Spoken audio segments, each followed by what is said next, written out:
Hai Sesius, pernahkah terlintas di pikiranmu hakikat alam semesta, lingkungan hidup, dan kehidupan yang ada di dalamnya?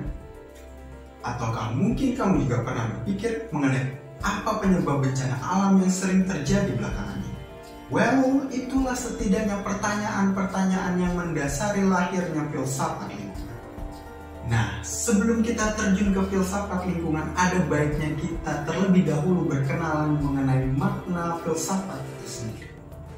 Filsafat adalah pertanyaan yang terus-menerus akan pencarian tentang kebenaran apa saja, termasuk filsafat itu sendiri. Pencarian terus-menerus tersebut pada akhirnya akan berujung pada ditemukannya jawaban sementara yang diklaim sebagai kebenaran. Kendati demikian, tidak akan ada kebenaran yang final di dalam filsafat. Selain makna akan filsafat tadi, kemudian kita akan berbicara mengenai apa itu lingkungan hidup. Lingkungan hidup dapat dipahami sebagai ecos, kata dari bahasa Yunani yang berarti habitat atau rumah tempat tinggal. Ecos dipahami sebagai keseluruhan alam semesta yang berinteraksi dan saling mempengaruhi antara makhluk hidup di dalam. Lingkungan hidup secara utuh dapat dimaknai sebagai sebuah ekosistem yang di dalamnya terdapat kehidupan yang saling berinteraksi, saling mempengaruhi, dan saling bergantung. Dalam penjelajahan filsafat lingkungan, kita akan menggunakan kerangka berpikir Thomas Samuel Kuhn dalam memahami sejarah pergeseran paradigma mengenai hakikat alam semesta. Thomas Samuel Kuhn membagi 3 fase perkembangan pemikiran tentang hakikat alam semesta dan 2 paradigma yang saling menggantikan. Fase pertama adalah zaman filsuf alam dan tokoh utamanya adalah Aristoteles. Pada fase ini, alam semesta dipahami secara organis sebagai sebuah kesatuan pokok di antara berbagai bagian alam semesta. Pemahaman ini membentuk perilaku manusia terhadap alam dalam hubungan harmonis yang melindungi alam semesta sebagai bagian dari hakikat kehidupan manusia. Fase kedua lahir pada abad pertengahan dan mengubah cara pandang mengenai hakikat alam semesta. Pada masa ini, paradigma organis tergantikan oleh paradigma mekanistis yang mendominasi pemikiran masyarakat modern.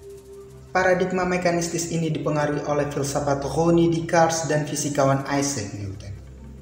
Paradigma mekanistis memandang alam semesta dan makhluk hidup sebagai mesin yang terdiri dari bagian-bagian yang terpisah. Alam semesta dan makhluk hidup hanya dapat dipahami dengan mereduksi bagian-bagiannya. Seakan bagian itu yang akan menentukan makhluk hidup tadi.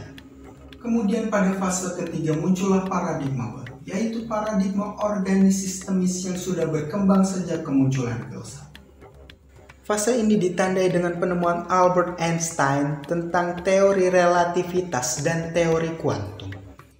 Paradigma organis sistemis memandang alam semesta sebagai sebuah sistem kehidupan satu kesatuan yang menyeluruh, saling terkait, dan menunjang satu sama lainnya untuk memungkinkan kehidupan dapat berkembang.